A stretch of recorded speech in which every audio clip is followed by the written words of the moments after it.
Alright, what's up y'all? It's the artist, and today we're going to be talking about Ju-on Origins, also known by its Japanese title Ju-on Noroi no Ie.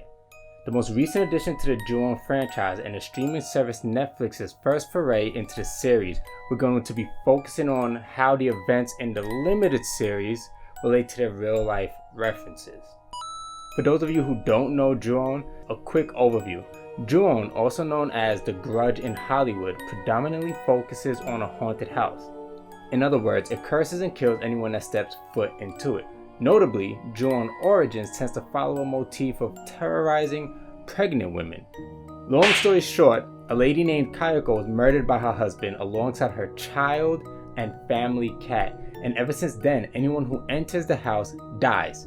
End of story. Now, for those of you who are interested in the Ju-on continuity, it is best noted that although the word Origins is in the title, whether or not this is an actual prequel to the other films or a standalone intended to be a reboot isn't exactly confirmed yet. But for the sake of simplicity, we're only going to be focusing on the recent Netflix series in this video. So let's get to it. 3 things that we need to understand before rolling over to our first reference are the key aspects of Ju-on Origins: the house, the people, and the murders.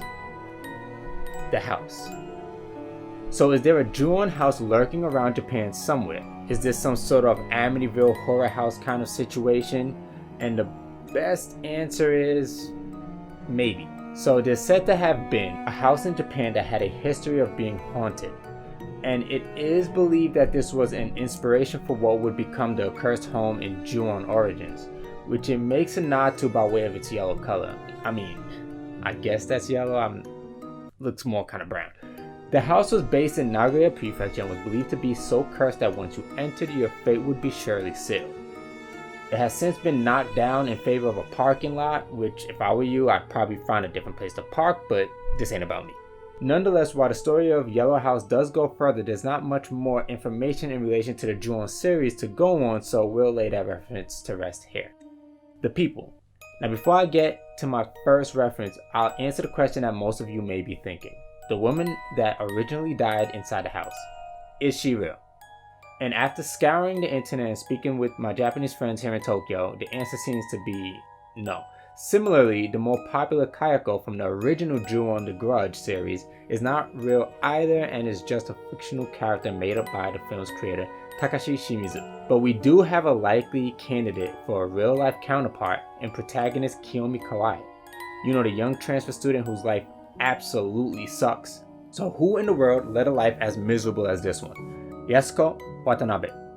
This one is unique because similar to the house, the references are much vaguer and more nuanced in nature as opposed to a direct adaptation of Yasuko Watanabe's real life into screenplay format.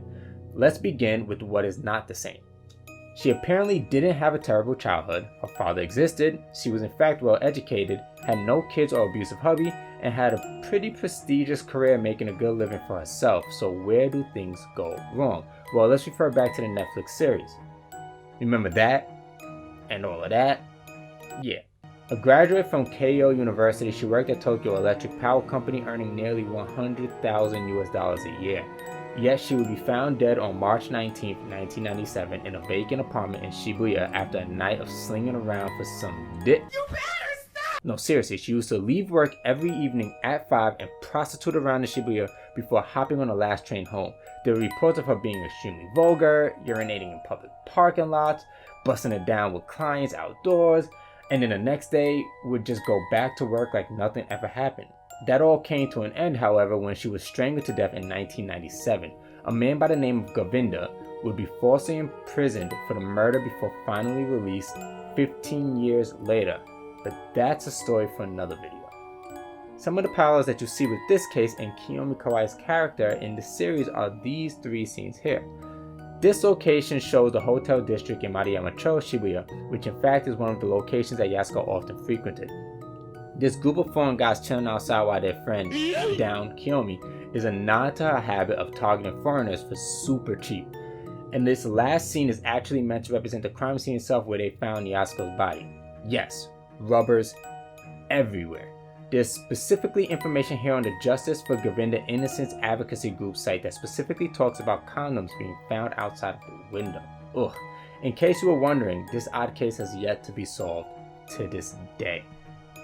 The child killer, M. This one has a more direct relation with his real-life counterpart known as Little Girl Murderer, Tsutomu Miyazaki.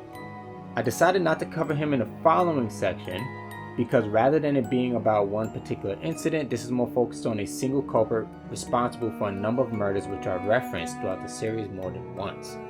In this scene early in the series, we're met with this obviously sketchy dude in a car with a young girl before things take a dark turn. Whether or not that exact murder took place in that exact manner is a question. If you pay attention, a number of reports made on the news throughout the show are of actual real-world incidents, but more on those later. Without going too far down the rabbit hole, Tsutomu Miyazaki was a twisted sociopath who targeted young girls in the late 80s by luring them into his vehicle. In total, he killed 4 girls before being captured and convicted. The show producers found a means of blurring reality with fiction by seamlessly drawing M into the show's main events. Now, you're probably thinking to yourself that perhaps Japan isn't as safe as it's often promoted to be. It's more complicated than that, but neither view is entirely false. Moving on. The murders.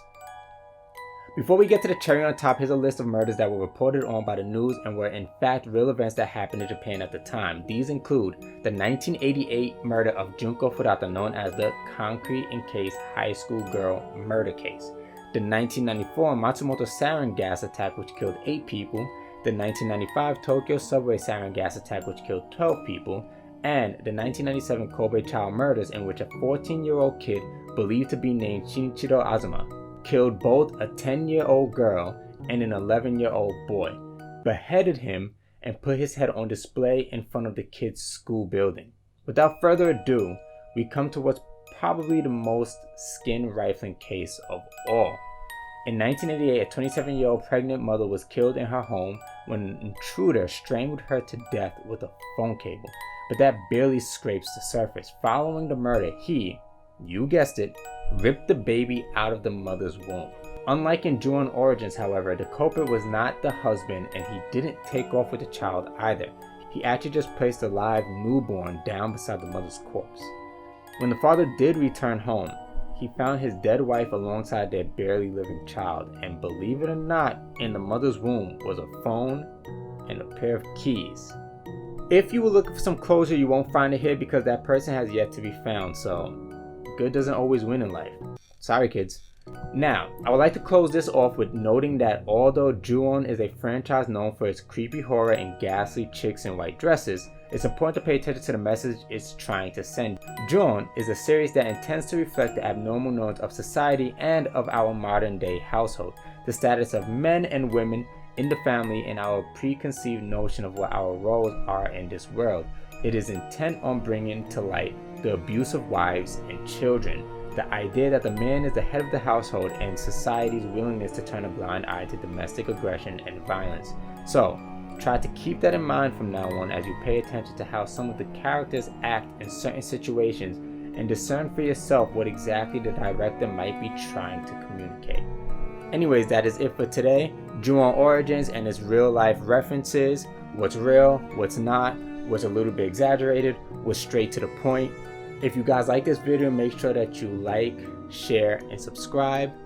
And also hit that bell icon because I'm planning on doing more videos like this. You're in for a treat because I'll just keep these things rolling.